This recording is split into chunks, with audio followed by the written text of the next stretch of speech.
ever since the arrival of the mysterious alien spaceship that crashed on Macross Island, which the people of Earth had repaired and now claimed as their own. The leaders of the world had dreamt of duplicating the immense super-dimensional fortress, even amassing a mighty fleet of them. All of this to protect the world from the inevitability of extraterrestrial forces, forces that they knew would eventually be encountered.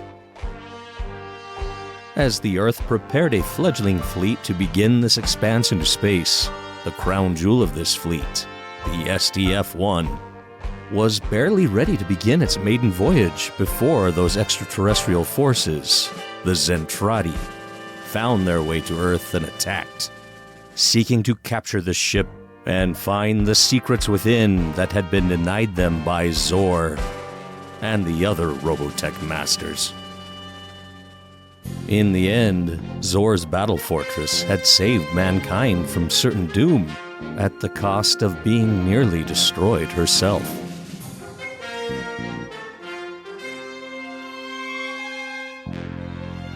Plans had been made to recondition this icon for posterity if nothing else.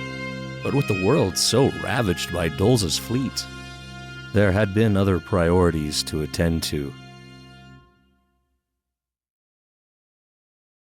As the Earth rebuilt, Henry J. Global had become the supreme commander of the armed forces, by merit as well as somewhat by default. As he oversaw the protection of this world, he also saw the need to expand beyond it. Thus, he worked with Britai, Exodor, and his Zentraedi allies to commandeer the Robotech factory satellite and begin building the fleet that would allow mankind to go forth, spreading their influence and culture to the galaxy. The first of many of these ships had been completed at the factory satellite.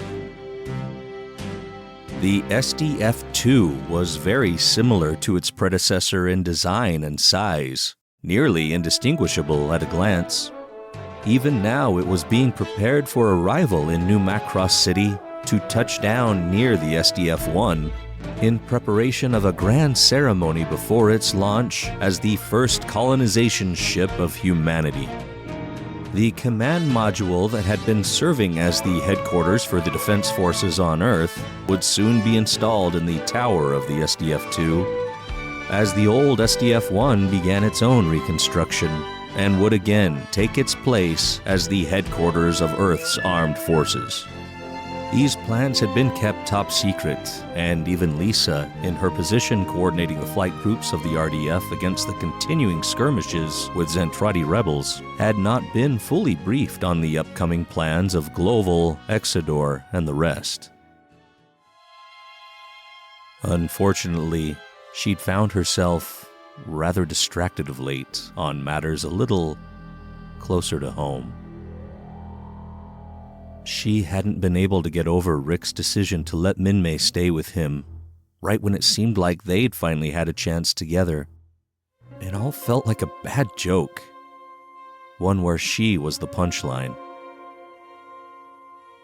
Although she'd had an accomplished career, she had always imagined she'd meet someone, and they'd live their lives together. But most of the men in her life had been military, and that lifestyle took them away from her. First, Carl Reber, when he went to Mars and perished there. And even her father, who died before her very eyes. And she didn't even like Rick at first, but fate kept throwing them together in different ways. They just seemed drawn together, especially when she resisted that. And now, just as she opened her heart to him, his was stolen away by the irresistible Minmei, the girl who'd attracted all the men of an entire race of beings. What chance did Lisa really have, she felt? Even if they'd made it work and things had blossomed, they were both soldiers, and there was always the chance one of them would face the same fate as Carl and her father. But it was almost worse that it hadn't ever worked out, and if they'd continued to be stationed together, she'd have to still see him every day. A constant reminder of what she'd lost, and who she'd lost it to. Lisa needed to find more to her life, needed to find herself, needed more than Rick, or her commission, or the weight and responsibility of defending the world. She needed a change. When Claudia found her to give her some good news, she could see that Lisa was upset. The tears in her eyes revealing her desire to give in to despair, a feeling Claudia had known and conquered, and she refused to let her friend succumb to it. Lisa! What? What are you doing out here? Nothing, really. Admiral Global sent me to look for you. Why aren't you on the bridge? I needed to be alone. I'm thinking about resigning. Huh? You must be joking. No, I'm serious, Claudia. I just can't take it anymore. The army, Rick. Claudia goes into drill sergeant mode and reminds Lisa what duty is all about, reminds her how strong she must be, how strong she's been, and what a fighter she truly is. Whether it was about fighting for her heart's desire or fighting to protect the Earth. But Lisa was just done. But the military is your life, Lisa. You can't be serious about resigning your commission. Yes, I am. I have to get away. You mean run away? I couldn't work with Rick and then watch him go home every day to Minmei. You understand, don't you? Claudia did understand, in a way, and could see that nothing she was saying was breaking through, such was Lisa's state. But if Claudia couldn't get through to her anymore, there was one other who possibly could. Claudia informs Lisa the reason she'd come to find her. Admiral Global wanted to see Lisa right away. And if the reason for that request didn't pull Lisa out of the depths, then maybe nothing would. Rick had a lot on his mind too, especially concerning his own future in the military. Minmei had been wonderful to have around in most ways, and he was very happy to see her smiling and feeling safe and almost her old self again. But there were certain cracks appearing in the foundation of their friendship, the kind that made him cautious over the idea of building on that foundation into a real relationship. He certainly wanted to see her happy and knew she made him happy, but there was a codependency between them that a free-flying Rick recognized as shaky ground on which to build a future with someone on. Minmei had already expressed that she had no desire to continue her singing career, and even though Rick was supportive of her decision, he felt that had to be temporary. He knew singing was her dream, and her recent setbacks in life would pass and she'd carry on. She did seem to be enjoying a home life, experiencing it really for the first time since she was a teenager. But Rick couldn't shake the feeling that they were just kind of playing house. Also, she'd seemed so concerned when he'd last headed into combat, and the way she'd been acting lately. How long before she asked him to give up his dreams of flying, as she gave up her singing? And if they did that, could they ever really be who they truly were? They used to encourage each other to follow their dreams, but could they forsake them for the sake of each other?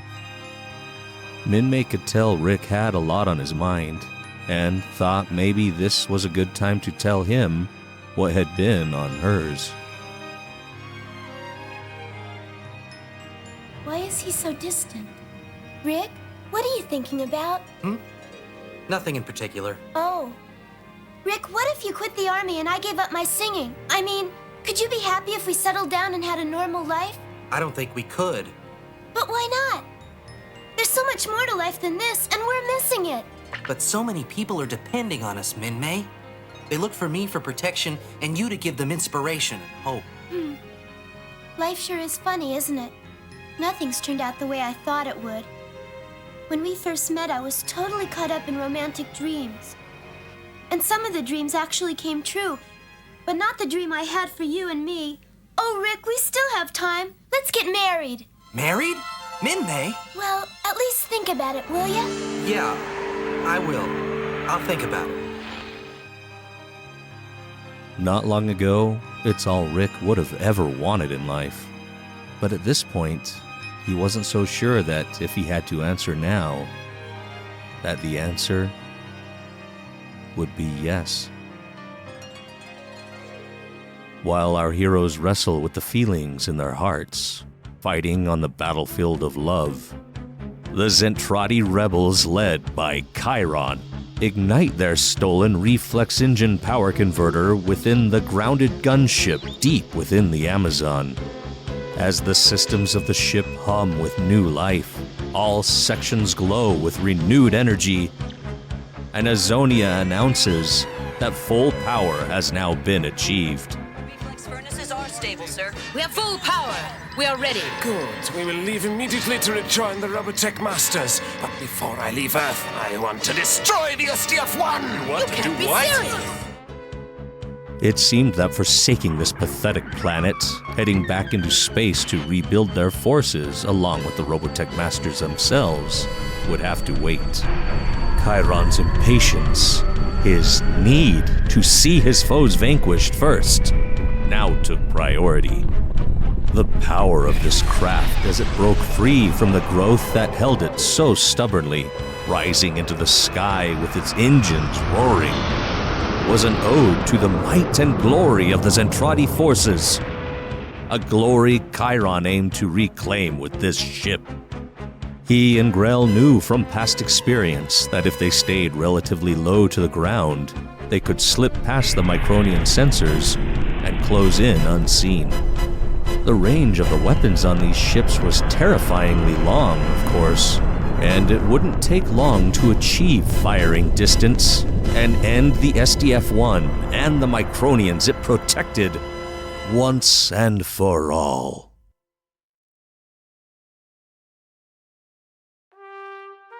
Aboard the SDF-1, within the old bridge, Admiral Global pondered the decisions he had forthcoming and the lives they would affect.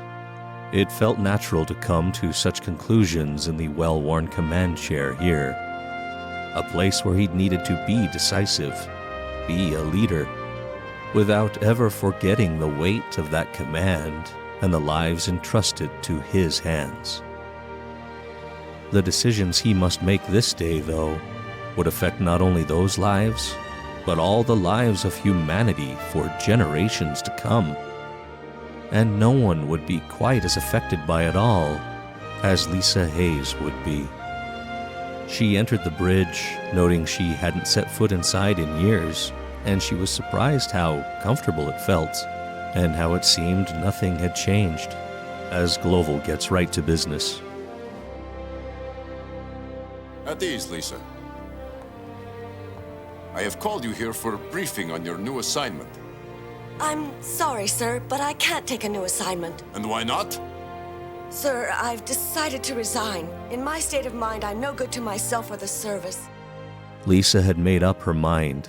She couldn't reconcile the turmoil in her heart with her duty, with Rick, with everything. And she only hoped Global would understand.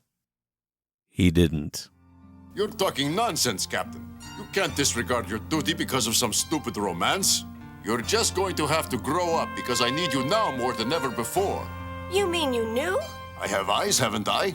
Of course I knew about you and Captain Hunter. I'm pretty sure he was aware for a long time, even all the way back to the first time the ship returned to Earth. Be a woman. Stop moping and smile more often. Captain? I want to be informed the moment we have completed supply loading operations. Yes, sir. Yes, sir. It has already been so ordered, Captain Global. Is there anything else that I should know? Nothing of any particular importance, Captain. I was just briefing Commander Hayes on military procedures of quite a different nature when you arrived on the bridge. Well, it's unlikely we'll require any hand-to-hand combat expertise, but carry on. It's funny how serious and overwhelming the situation with Rick and Minmei had felt to her these last few days.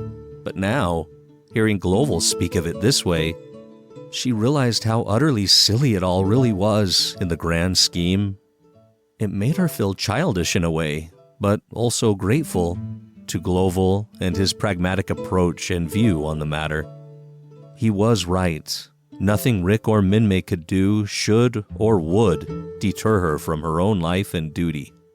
She stood ready to accept whatever orders Admiral Global had for her, but never could have imagined what he would say next.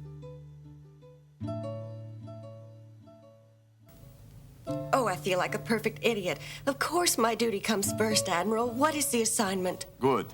Construction on a new battlecruiser has just been completed, and I want you to command it. My own command? Because you're the most capable and experienced officer in the entire command, the choice was an obvious one. It's a long-term commitment, though. I understand, sir. I accept the assignment. Thank you, Captain. Thank you, sir. It was quite an honor, Lisa felt, to be even considered for this immense responsibility, this unprecedented commission. And now that their business had essentially been concluded, Global took a moment to impress upon Lisa the grand purpose he had for her, for humanity, and drive home the vision of it all to Lisa. Global was growing older and was consigned to the fact that he'd never ultimately see mankind fulfill its destiny. That was for a younger generation, for Lisa's generation, to enjoy. He showed Lisa this view from the bridge of the earth below. It was a rare sight for anyone to see these days. The gorgeous view of the rebuilt city, the glistening mountains beyond, as the morning light sparkled against the vistas of it all. Step over here, Captain. I want you to see this. Oh, what an incredible view! Yes, our Earth is a beautiful planet. It's sad to think that we'll have to be leaving it soon. Leaving? What do you mean, sir? That's what the new ship is for. The time has come for mankind to grow up and leave its cradle behind. To go forth and claim our place in outer space. Sir? That's our assignment, Captain, to follow the trail of the Robotech forces into outer space and to try to find their home planet. Mankind's survival depends upon us. The human race couldn't possibly survive another Holocaust like the last one. But our defense system has been vastly improved, and we were good enough to defeat the Zentraedi, weren't we? For the time being. But even as we speak, Captain, the Robotech forces are speeding back to their home world for reinforcements. And you can be sure that when they return, we'll be no match for them. Even our highly sophisticated defense systems would be useless in a warfare of robotechnology. Earth destroyed, they'd return safely home. That is why I intend to make certain that the next battlefield will be on their home planet. But where is it? We'll find it, and we'll put an end to this war by destroying their capacity to make war. Lisa understood the mission, the importance of it. It made her own menial problems she'd been facing feel so trivial. But those troubles, those feelings, were as real as anything, and needed to be resolved before she could leave them. Leave Rick back on Earth forever.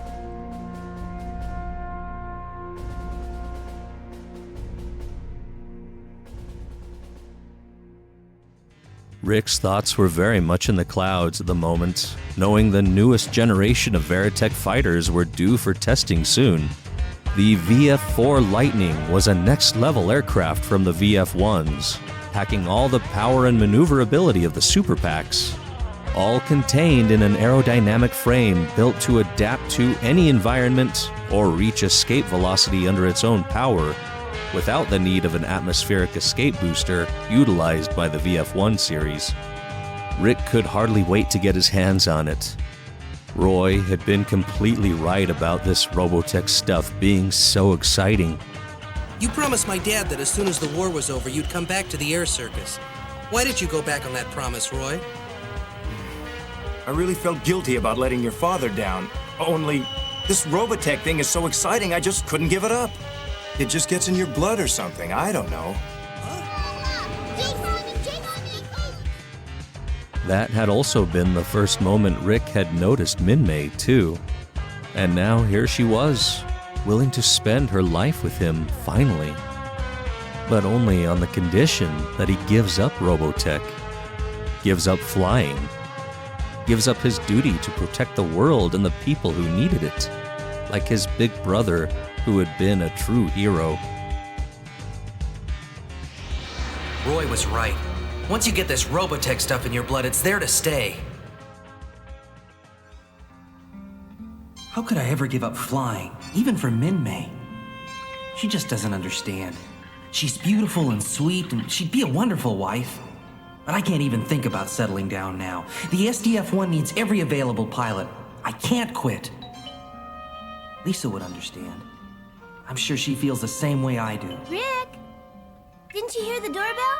I wonder who it could be. Lisa! I mean, Captain. Hi, Lisa. Minmei was rather wary about Lisa, knowing she was competition in the running for Rick's heart, and she was certainly suspicious, if not gracious, seeing her come to Rick's doorstep like this, especially with that look in her eyes, a look Minmei read perfectly.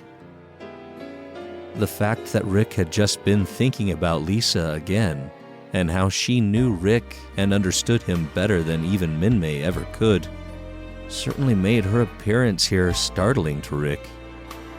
The moment certainly embodied Rick's troubles of late, being caught between these two women, the girl from his past, his old self, behind him, while he looked forward to the one that might have been, maybe even should have been.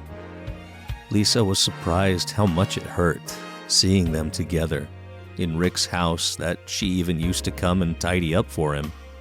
Even if he had invited her in, she probably would have declined, but Rick didn't even seem to know what to say. That was okay. She didn't need to stay long to accomplish her mission here. I came to say goodbye. You see, new orders were just handed down. I'll be going into deep space soon. It's true, I can't believe it, but Admiral Global has given me the command of my own battle fortress. Isn't it wonderful? It's like a dream come true, my own command at last. Aren't you happy for me, Rick? Minmei seemed shocked, kind of amazed, and actually happy for Lisa. But Rick could only feel loss, knowing Lisa would be going away forever. When are you leaving? Tomorrow. My assignment is to try to find the home of the Robotech Masters, wherever that may be. Admiral Global is hoping that we may discover the source of robotechnology. If we're successful, we could develop defenses that would be invulnerable to any future attacks by the Zentraedi or anyone else. It won't be easy, of course, and all of us realize this mission will probably keep us in deep space for several years. I'm not fooling myself about it. I realize it's possible we may never come back. What else could Rick say? It was the opportunity of a lifetime for her. He knew it was perfect for her, knew she could do anything. And if this is what she really wanted, to go away. I'm sure you'll be successful. Thank you. Goodbye now. It was a real honor to meet you, Miss Minmei. Thank you. I mean it. Your music has been a great inspiration to us all. I hope you and Rick will be very happy together. Minmei was actually touched at Lisa's words and grateful to her. But Rick continued to stand like a statue, at a loss to express how he truly felt about all of this. Yet Lisa knew what to say, knew to finally follow Claudia's advice at this moment and let Rick know exactly how she felt. And now, Rick, I have just one more thing to say. I love you. I always have. And I always will. Oh, please forgive me, Minmei. But I may never see him again. And I had to tell him. I understand. Take care of him for me. Bye, Rick. Lisa, I don't know what to say. I mean, Good luck, Captain Hayes. God be with you. Thank you. I have to hurry. My crew is waiting. Goodbye. Hey, wait a minute! Lisa! Come back! You can't Wait. go! What about me? But I've already done more than your share. How could you even think of going back into space again?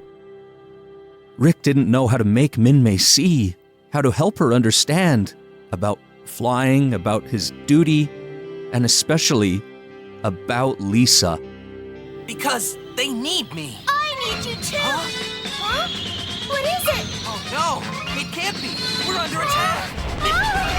Rick's first instinct is to protect Minmei, to grab her and get down, allowing the force of the blasts to blow over them, even as it tore apart their surroundings.